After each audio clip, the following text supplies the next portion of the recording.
Otro decisivo logro de la política de estabilización macroeconómica de Javier Milei. El riesgo país de Argentina cae por primera vez desde 2018 de los 500 puntos básicos. Veámoslo.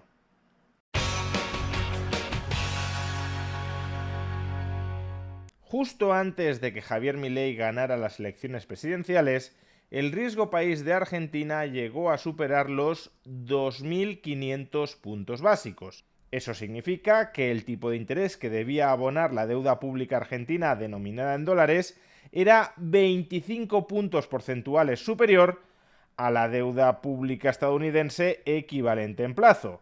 Dicho de otra manera, si el Tesoro estadounidense tenía que pagar un tipo de interés del 5% anual para colocar en los mercados su deuda pública a 10 años, el Tesoro argentino debía abonar un tipo de interés anual del 30% para poder emitir deuda pública a 10 años.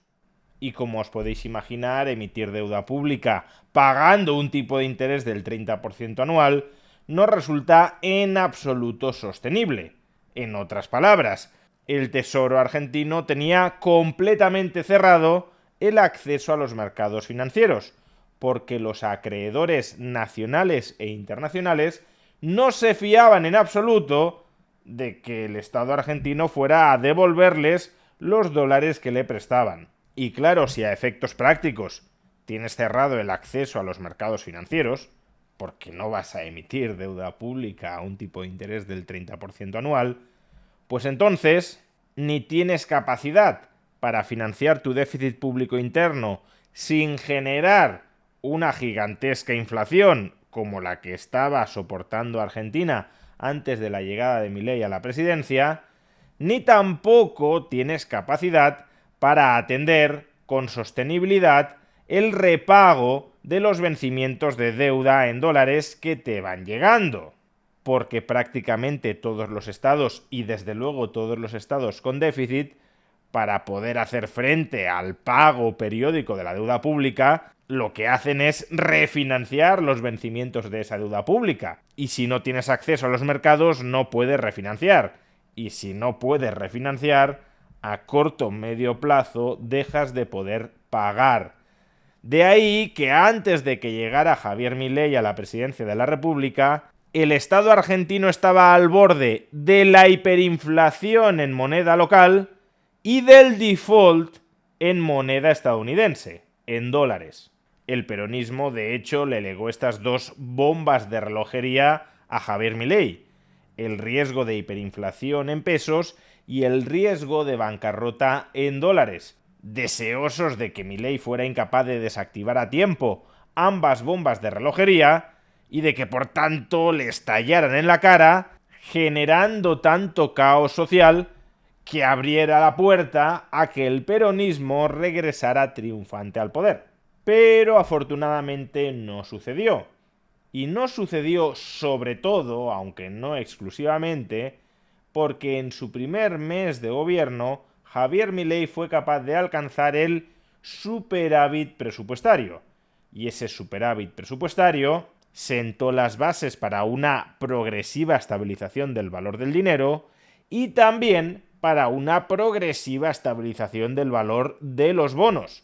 Lo primero se traduce en un proceso de desinflación que todavía no ha concluido, y lo segundo se traduce en una progresiva caída de los tipos de interés de la deuda pública argentina denominada en dólares, que tampoco ha concluido, pero que sí ha mejorado de manera muy sustancial.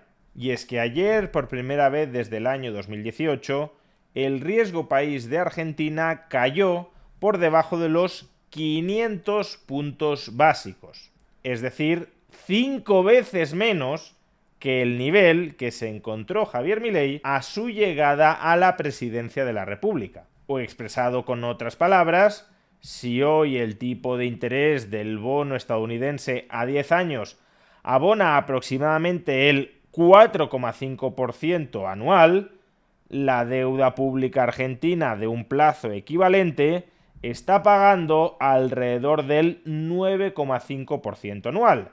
sigue siendo un tipo de interés muy elevado, pero muchísimo menos que el 30%, en realidad más del 30%, que tenía que pagar antes de la presidencia de Javier Milei. ¿Y a qué se debe esta fuerte reducción de la prima de riesgo a lo largo de estos 2 años de presidencia de Javier Milei, pero que se ha intensificado durante las últimas semanas? Pues como decía, en primer lugar y de manera muy destacada, a la gestación de un superávit presupuestario que se ha mantenido prácticamente inalterado durante todos los meses de la presidencia de Milei. Si ingresas sistemáticamente más de lo que gastas, tu solvencia va mejorando, y si tu solvencia mejora, tu capacidad para hacer frente al pago de tu deuda también se incrementa, y por tanto el riesgo país, que mide el riesgo relativo de impago de un Estado, se va contrayendo.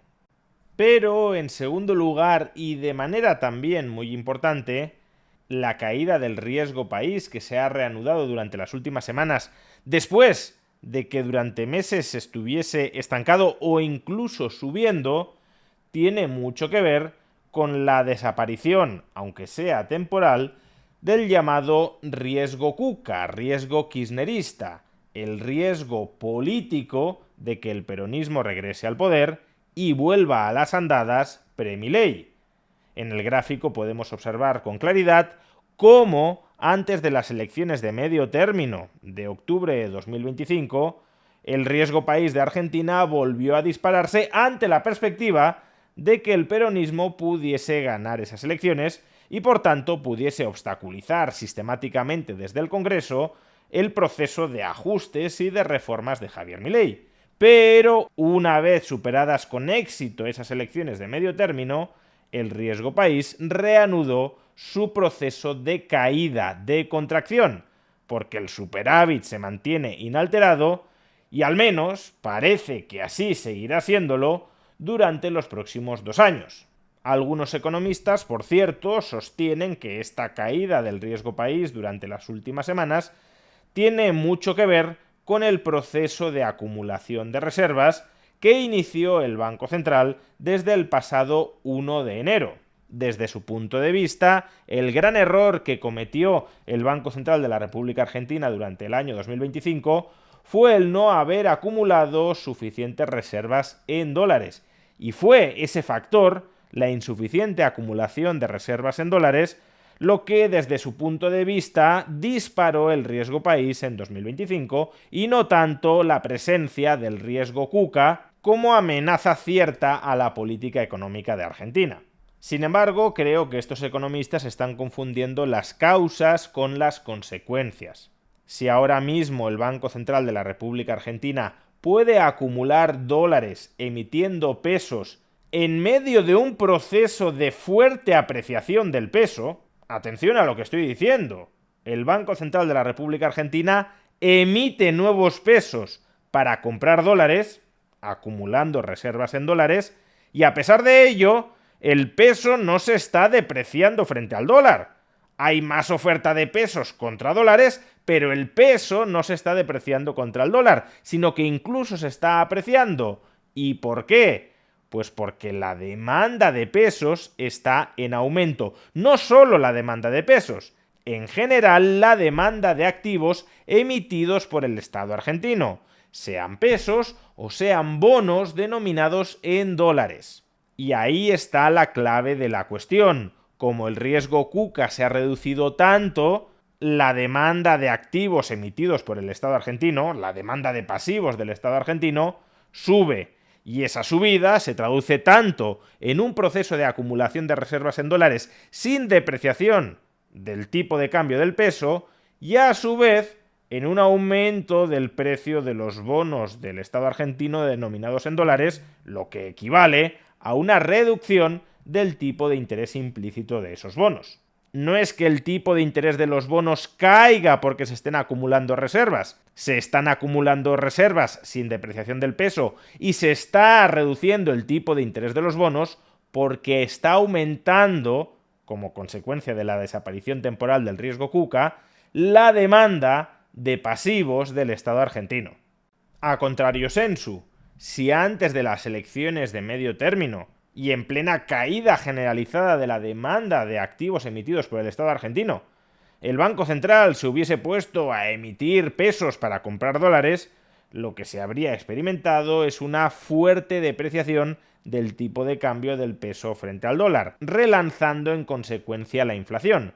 Quizá se hubiese aliviado algo el riesgo país, el riesgo de la deuda pagadera en dólares, porque tendrías más dólares para atender el repago de esa deuda, pero a costa de incrementar la insolvencia del Estado argentino en términos de pesos y por tanto cebar el proceso de inflación. Y cuidado, todo eso no significa que la actual acumulación de reservas en dólares no sea en sí misma más positiva que sus alternativas.